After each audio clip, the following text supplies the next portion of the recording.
This story is a little near and dear to my heart. Tony Romo is expected to, if he hits free agency, is expected to sign with Denver.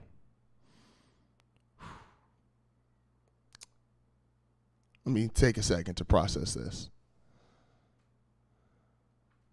I have all the faith in the world in John Elway.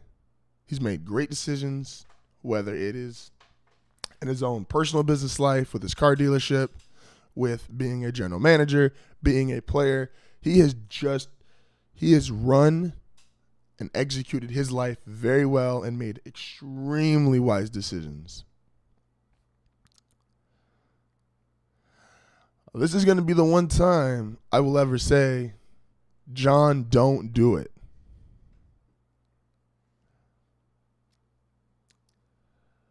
What are the actual pros to signing Tony Romo? Well, I've always wanted a quarterback who's got glass in his body instead of bones. I've always wanted a quarterback that's been criticized for not being clutch and winning one playoff game over his 9 years as a starter.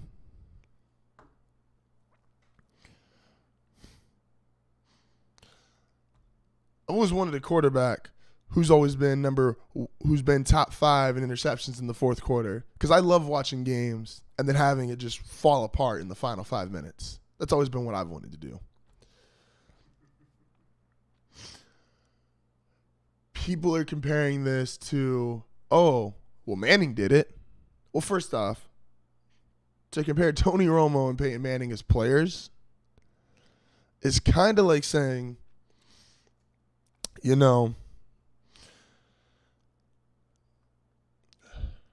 Joel Anthony, when he played on the Heat, was a championship center. So it's kind of like when Shaq went to Miami.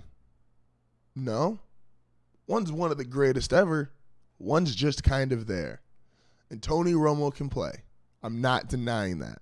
But so could Joel Anthony. And nobody wants Joel Anthony.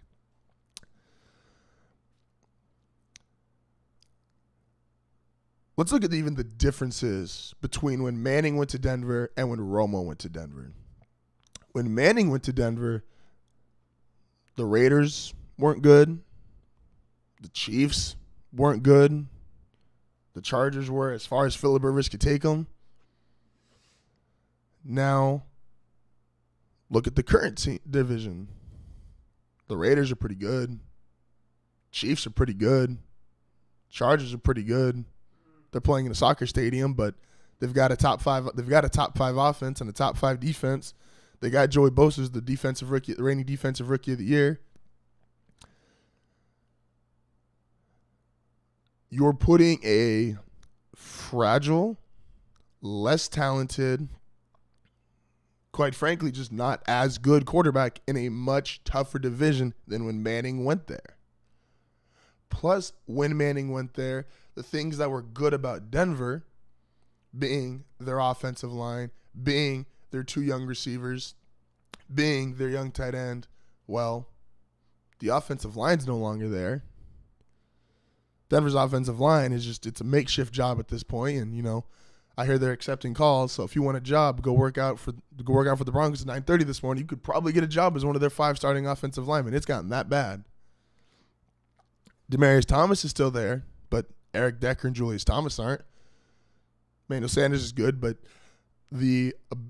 what he brings to the game and Eric Decker bring to the game are 2 different things. Emmanuel Sanders is a 5'11", 6-foot speed guy. Eric Decker's a 6'3" body guy you can throw the ball up to. You can go make a play.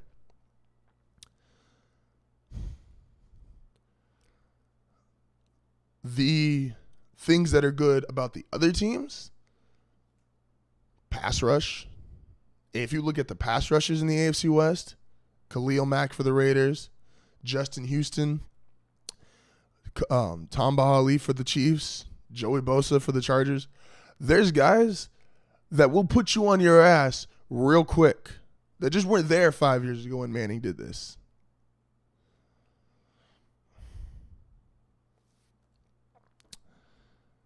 Tony Romo to Denver is a very bad idea.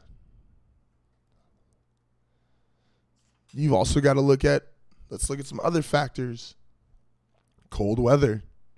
Tony Romo's played in Cowboy Stadium, in a dome. You know what's really cold in December?